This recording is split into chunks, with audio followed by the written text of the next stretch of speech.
আমি মিম। আপনারা দেখছেন বাসাইল নতুন সংবাদ। মরহুম আব্দুল আলী সিদ্দিকীর ২৬তম মৃত্যুবার্ষিকী আজ।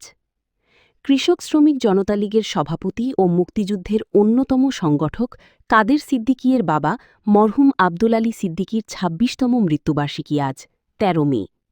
২০০০ সালের এই দিনে ৯২ বছর বয়সে তিনি টাঙ্গাইলে ইন্তেকাল করেন। ধর্মপ্রাণ, সৎ, ন্যায়পরায়ণ ও মানবিক গুণাবলীর অধিকারী আব্দুল আলী সিদ্দিকী সমাজে একজন সম্মানিত ব্যক্তি হিসেবে পরিচিত ছিলেন।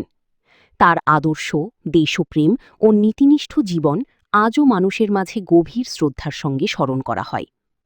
মৃত্যুবার্ষিকী উপলক্ষে পরিবার, শুভানুধ্যায়ী এবং বিভিন্ন রাজনৈতিক ও সামাজিক সংগঠনের পক্ষ থেকে মরহুমের আত্মার মাগফিরাত কামনা করা হয়েছে। এই উপলক্ষে টাঙ্গাইলের কালিহাতী উপজেলার ছাতিহাটি গ্রামে পারিবারিক কবরস্থানে দোয়া ও মিলাদ মাহফিল অনুষ্ঠিত হয়েছে।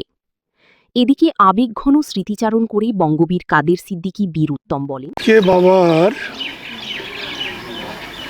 ২৬তম মৃত্যুবার্ষিকী। আমার বাবা আব্দুল আলী সিদ্দিকী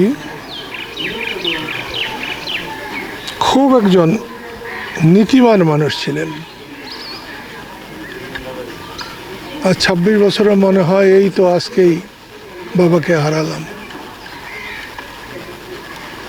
বাবা হারানো যে কি কঠিন জিনিস,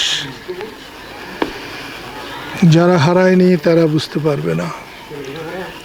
সন্তানের বয়স যতই হোক, বাবা মার কাছে সে শিশুই থাকে।